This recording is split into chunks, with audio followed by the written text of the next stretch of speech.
Hello and welcome. I'm your host, Salvatore Bruno. Join me in discovering the mindset into fitness, nutrition and wellness, where I'll be answering your questions, interviewing the top names and leaders in the game, and of course, I'll be getting their stories on how they get motivated to become the best. You'll find it right here on Bruno Talks. Hello and good day to you all. So today I'm going to be discussing about the challenges that I did in last year and the one that I did this year and the mindset against the body side of things. Now, when I'm talking about that second wind. Now, what I mean by that is not, I'm not talking about gas. I'm talking about essentially the moment where your body is sending your mind a message to say it's had enough.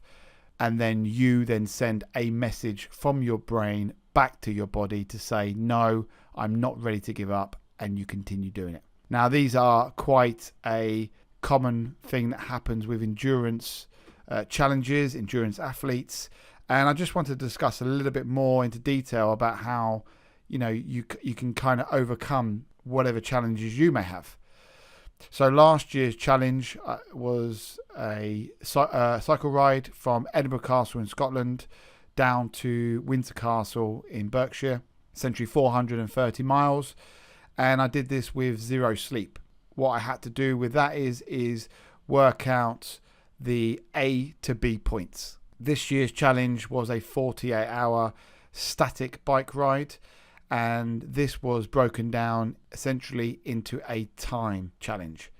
So both were very different when you get a point from A to B and then you get a time challenge. But the same aspects of my training I used when it came to my mind and how I was going to focus or going into these challenges. So what I did was I used certain stages within those challenges to allow me to overcome the whole challenge itself, i.e., what was the actual end goal. So when I started the actual challenges, never at one point did I think I was going to be cycling from Edinburgh Castle to Windsor, because the A to B point is too big. It will actually make you have doubts about yourself and your capabilities. So what I did was, instead of going from A to B, I put little sections right through the whole map. And the way I simply did that is I got the map of the UK, and along the route that we were going to be taking, I drew points of where I was going to be aiming for. So this may be in a 50-mile ride. It might have been getting over a certain hill. It might have been 40 miles. Whatever it was, there were small points along this map all the way down. And that meant that when I got to that point, I knew that all I had to do was get to the next point. This year, I did exactly the same. Even though it was a 48 hours, all I did is that I broke that down into a 4-hour, essentially, mark. So from the moment I started, I didn't actually think that I was going to be cycling for 48 hours, because the whole idea would have given me so much doubt about my capability, because mentally, you can't get it into your head that you're going to be able to cycle for 48 hours. Even though I have great belief that I'm able to do it. But your mind will want to play games, and it's once the negative thoughts go into your head that the whole 48-hour thing would have been too much. So all I did with it once again was I put 4-hour breakers in, and I knew that at those 4-hour breakers we would essentially get my food, and that would be kind of like a reward, knowing that all I got to do again is now cycle for another 4 hours. And then 4 hours after that, and so on and so on. Now, people kind of call it staging. You can call it different things, whatever you feel more confident doing. So it doesn't matter if you're doing a 5K run, you're doing a full marathon, you're doing a cycle challenge, whatever even if you're doing cardio for the very first time, and you're going to be doing 40 minutes on the treadmill or 40 minutes on a cross trainer. Don't look at it as 40 minutes on the treadmill. Break it down into 5 minutes if you want, 10 minutes. If you're doing a 5K park run, then look at it as certain points around the park that you need to aim for. So you need to aim for that tree, or you need to aim for that bench. Break it down, and this will allow it to make the overall goal a lot easier to achieve. because there will be a point where that message from your body will go to your brain and it will say that it's had enough. So this will allow me to then overcome, and yourselves to overcome, certain challenges. So what I did was I just simply wrote down on a piece of paper what my challenge was. I then wrote down underneath it the different stages of how I was going to overcome this challenge. Although on a piece of paper it looks very easy, but trust me, when you can visualize that piece of paper, when you're 18 hours into a cycle and your body is telling you, I'm done, I've had enough, knowing that quitting is not an option. Piece of paper, saying that, yeah, but you've only got another 2 hours to ride until you hit your 4-hour break, or you've only got until the next town, and then that's your point. Because your mind must never send a message back to your body saying, okay, I agree.